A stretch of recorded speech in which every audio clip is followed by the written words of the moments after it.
யுத்தத்தால் பாதிக்கப்பட்டவர்களின் பொருளாதார நிலையை மேம்படுத்துவதற்கான திட்டங்கள் முன்னெடுக்கப்படவில்லை என தமிழ் தேசிய கூட்டமைப்பின் பாராளுமன்ற உறுப்பினர் சாந்தி ஸ்ரீஸ்கந்தராஜா குற்றம் சுமத்துகின்றார். மாங்குளத்தில் நடைபெற்ற நிகழ்வு ஒன்றில் கலந்து கொண்டு உரையாற்றிய போதே அவர் இதனை கூறினார்.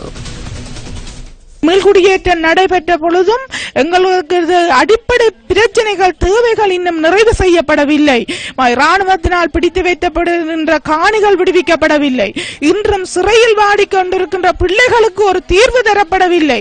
காணாமல் செய்யப்பட்ட எங்களது பிள்ளைகள் எங்கு என்று இதுவரை எங்களுக்கு கூறப்படவில்லை.